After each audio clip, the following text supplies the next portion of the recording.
with shotguns, wounded 11 of them, and the Zambian government intervened, dropped charges against these managers, and allowed them to return to China. And why might they be doing that? Well, in 2008, about 55% of all foreign investment in Zambia came from China, and about 73% of all the investment in the mining industry came from China. And so this is sort of turns itself into this major investor in Zambia. It also Zambia serves as a major purchaser of Chinese manufactured goods, of a lot of the low-cost infrastructure for the low-wage industry that had been created in China in consumer goods, clothing, electronics. This starts to be exported from China to Zambia. It actually kind of, to a large extent, destroys the existing Zambian manufacturing in a lot of these areas, including, ironically enough, a major factory that China had helped Zambia build during the Maoist era. And this is sort of the exemplary of the early phase of Chinese investment into Africa. It's focused heavily on natural resources and as a market for manufactured goods. And next off, I'm going to turn to Ethiopia. Ethiopia has very few natural resources, but it does have a very large population. And so in a move that's really shows a lot of changes in how China begins to interact with Africa, Chinese companies begin to invest in Ethiopia as a source of offshored, a place for offshore capital to go and set up low-wage manufacturing, which is kind of incredible. You know, everyone thinks of China in the context of, you know, manufacturing being shipped to China. Well, this is now China shipping manufacturing to Ethiopia. There's a company called the Huajin Group that's a major shoe manufacturer that sets up a very large factory there. It was initially around 4,000 workers. The plans were to expand it to around 50,000. And China also starts to do a lot of major infrastructure work in Ethiopia to connect it to this new trade network it's setting up. So in 2014, about 40% of the road construction in Ethiopia was being done by Chinese companies. And there's this construction of a major rail line from the capital of Ethiopia to the port in Djibouti, an adjoining country, where China has a military base very close to the port. Let me just bring up an image of the location here. So this is Ethiopia here. You see this major railway network. It's constructed to hook up to something I'm going to get into in a minute, which is the Belt and Road Initiative. First of all, I just want to turn to, like, what does this sort of expansion during the economic crisis look like in terms of how Chinese monopolies are able to gain position in the world. And here you can see these are the number of Fortune 500 companies that come from a particular country. These are the 500 largest companies in the world by revenue. And so you can see in 2005, China has a relatively low number of companies on this list compared to, I've picked out a selection of other imperialist powers like Japan, France, Germany, the UK, the United States, has a relatively low number of companies that actually make it into that top 500. And as you have the economic crisis, as you have sort of a lot of economic devastation being wreaked in those countries, and conversely, China having all these opportunities available, you see a rapid rise in the number of Chinese monopolies that are able to make it onto this list of the largest companies until by 2012, it's reached second place behind the United States, and then approaches even closer through 2017. Now, in part, this is also assisted by the development of the Belt and Road Initiative.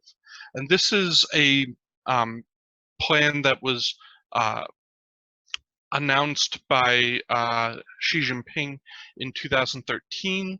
And it consisted of sort of two major aspects. The first is this Silk Road economic belt, which is a land route of infrastructure, trade and investment between China and Europe, running primarily through Central Asia and through Iran and Turkey. And then you also have this idea of the Maritime Silk Road, which is a naval route running through the Pacific into the Indian Ocean and then up into southern Europe. And this proposal, which is announced as like this $1 trillion infrastructure investment, is really creates this incredible contrast, because in 2013, Europe in particular, and to a lesser extent the United States, are still really recovering from the economic crisis. And the idea of setting out $1 trillion infrastructure package across,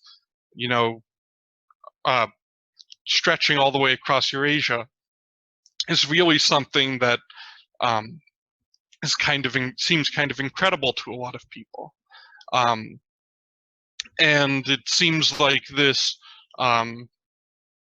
major opportunity for a lot of countries along this route that generally do not see a lot of investment in them. And so you can see there's all these sort of branching off projects, the China-Pakistan economic corridors here. And this results in a great deal of construction work and investment being planned along this route, and really creates a major arena for Chinese capital to invest in on a global scale. And China is able to invest in a lot of these countries in part because this is not really the central area of trade flow and economic activity in the capitalist world. Because these are areas that are underinvested into. And if you'll recall what I said at the start of this talk about the difference between a formal colony and a semi-colony, this is really one of the big factors into how China is able to develop such an extensive array of foreign investments. Is that unlike a formal colony where you can control who invests in it, in a semi-colony, you have a lot less direct ability to restrict a competitor's access to that market. And that's especially true if it's not somewhere where you're actively investing heavily. And so, to turn back to the example of the United States and Puerto Rico, which I gave at the start, if the United States wants to make everybody who trades in Puerto Rico have to use a US flagged ship, it can pass a law that does that. That law is in fact in place. If the United States wanted to prohibit China from investing in Puerto Rico, it theoretically could. But even though, the United States might be a dominant global power and have a lot of influence across much of Africa and much of Asia, it does not have the ability to just, pass a law saying that Tanzania is no longer allowed to accept Chinese investment. And so, I apologize for that phone going off in the background. China is really able to make inroads into a lot of these areas because they are regions where there is not much investment, because they are regions where they are able to present themselves sort of as the alternative to stagnation.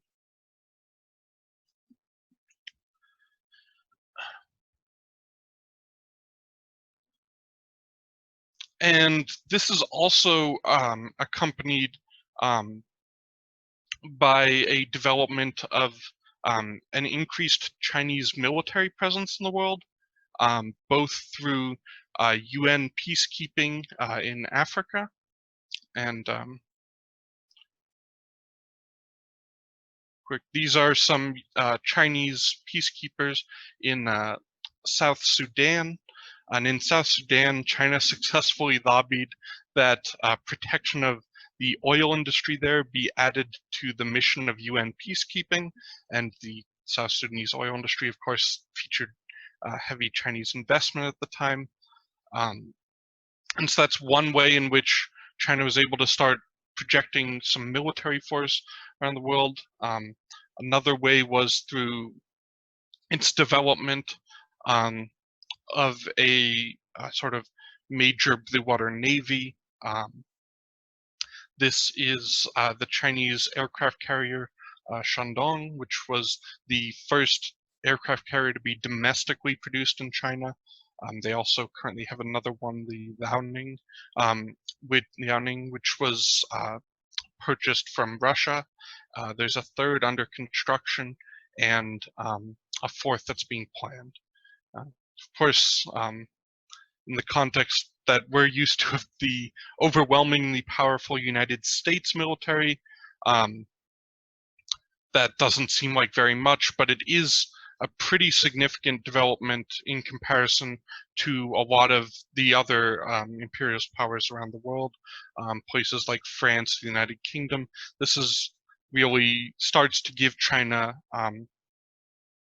a military force which gives itself a little bit additional weight in terms of investing and intervening around the world. So just turning to sort of a look at what is the sort of world situation today that China finds itself in. And China today has a GDP around $14 trillion by nominal exchange rates,